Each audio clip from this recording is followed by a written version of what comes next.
D'abord, à propos de l'Église catholique qui demande que on se mette ensemble, elle vient un peu en retard.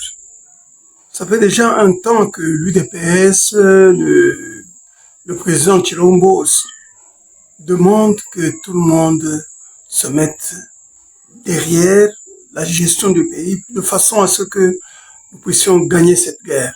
Nous puissions nous défendre et gagner la guerre.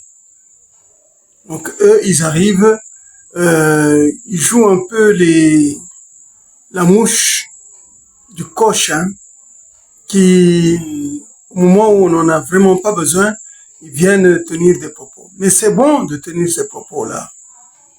Ce sont les autres propos contraires à ceux-là qui ne sont pas acceptables. Mais je crois qu'ils perdent de plus en plus d'autorité morale et ils viennent en retard. Bon, c'est bien de jouer ce jeu-là.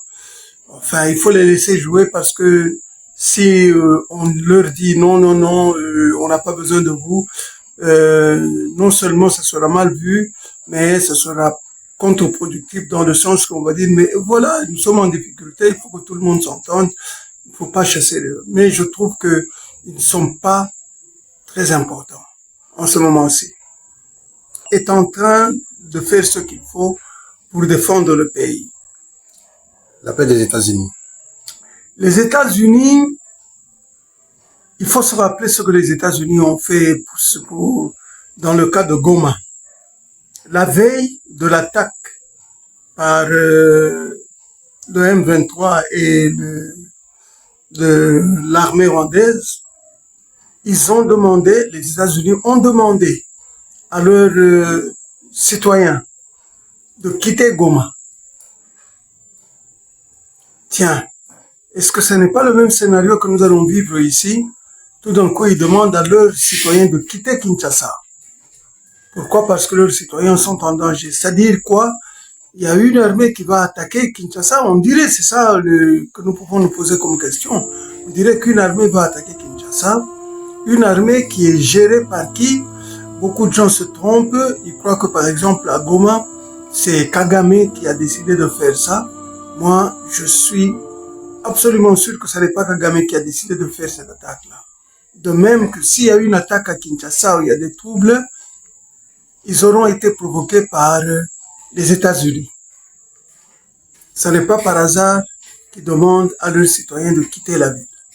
C'est à nous, Congolais, à prendre des dispositions de façon que nous ne soyons pas vus. Cette opposition, lorsqu'on examine bien ce qui se passe, quel est le rôle de cette opposition? Est-ce une opposition républicaine, une opposition qui veut que nous défendions notre pays? C'est maintenant que je viens d'entendre Katumbi, il n'y a pas longtemps, il y a 2 jours, qui dit non, il faut faire de la guerre. Mais avant cela, il n'était pas entré, il ne parlait jamais de ce problème-là, qui était pourtant un problème très important. Donc, je ne trouve pas l'opposition congolaise comme étant une structure qui puisse nous permettre de nous défendre comme il faut. C'est un groupe d'opportunistes qui qui croient dans l'occupation des pouvoirs politiques et économiques dans le pays, mais qui ne croient pas dans l'unité de la nation et la force que nous devons imposer aux autres pays qui nous entourent. Ils ne croient pas en cela. Alors, tout ce qu'ils sont en train de dire, c'est de l'opportunisme. Ça reflète leur opportunisme. Et il ne faut pas trop croire en eux. Rien. Il ne faut pas y aller. Enfin, où on envoie quelqu'un qui va aller écouter et qui n'aura aucune décision à prendre.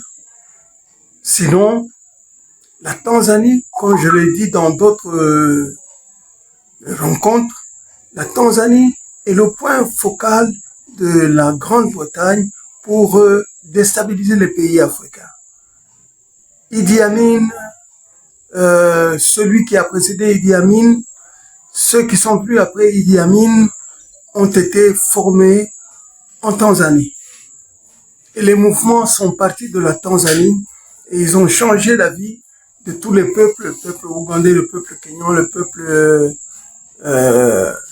Ménan, le Congo. C'est toujours ce mouvement qui a pour base la,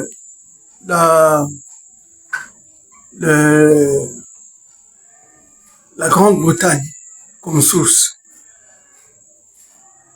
Aller là-bas en Tanzanie, à Dar es Salaam, pour discuter de quoi? D'un cessez-le-feu. Le cessez-le-feu signifie quoi? Nous perdons une partie de notre territoire. Il ne faut pas oublier ça. Dans le projet de la balkanisation, la technique qui est utilisée, c'est talk and fight, fight and talk. On fait la guerre, on arrête, on parle, pendant qu'on parle, on renforce ce qu'on a déjà pris, et puis on revient, on fait encore la guerre, comme on l'a fait à Goma, et puis on demande de s'entendre.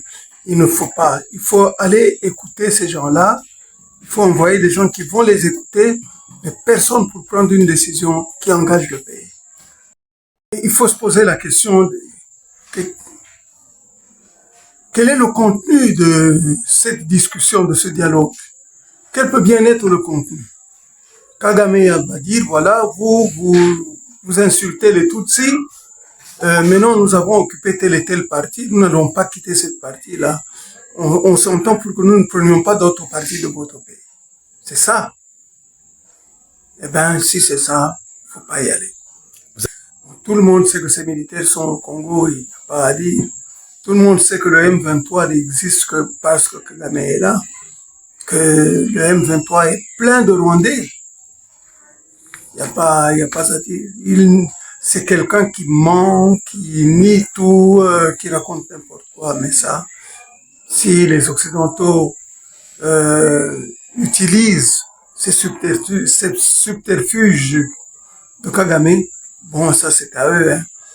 Ce qui compte pour le moment, c'est que la population congolaise, le peuple congolais, commence à comprendre ce qui se passe et comment on manipule le peuple congolais.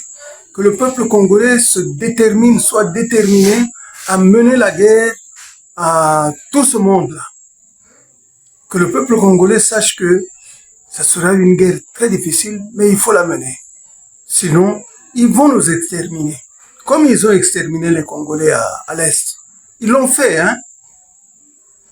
Quand on parle de 30 millions d'habitants qui sont tués, et ça fait toute une population, plus que la population du Rwanda. Un complot, c'est un peu comme s'il est dans un royaume, il est roi quelque part, et il y a des gens autour du roi là qui font un complot. Ici, c'est pas un complot, c'est un projet de balkanisation qui est fait. Donc, la personne de Tshisekedi se retrouve historiquement à ce poste en ce moment. Mais le projet ne concerne pas Tshisekedi en tant qu'individu. C'est un projet contre la population congolaise. Il faut comprendre ça de cette façon-là. Plutôt que de croire que c'est une affaire qui concerne un individu, une personne, Tshisekedi. Non, non, non. C'est une affaire contre le peuple congolais, contre l'existence du peuple congolais, contre le fait que le peuple congolais peut vivre bien, avec ses richesses. C'est contre cela qu'il y a un complot. Ce n'est pas un complot contre un individu. Mais bien sûr, on compte des individus aussi, on dit non, celui-là, il faut l'éliminer parce que il parle d'une certaine façon, il donne le courage à cette population que nous voulons manipuler, que nous voulons dominer. Il faut que les jeunes partout au Congo se mettent à réfléchir à qu'est-ce que nous pouvons faire dans le cas où l'armée rwandaise, aidée par les États-Unis, arrive ici chez nous. Qu'est-ce que nous pouvons faire pour l'empêcher de venir ici chez nous? Et si par hasard il arrive ici chez nous, qu'est-ce que nous pouvons faire? Qu'est-ce que nous devons faire pour survivre, pour les vaincre? Il faut que les jeunes commencent à se poser ces questions-là. Que les jeunes aillent lire l'histoire d'un pays comme le Vietnam, un petit pays qui a vaincu les États-Unis, qui avait des bombes qui a lancé des bombes partout, c'était pas incroyable. Mais les États-Unis ont été battus au Vietnam. Qu'est-ce que les Vietnamiens ont fait? Comment est-ce qu'ils réfléchissaient? Quelle était leur pensée?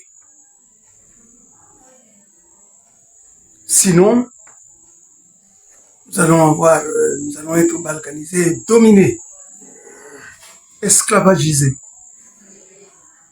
Si je vous dis merci. Ok.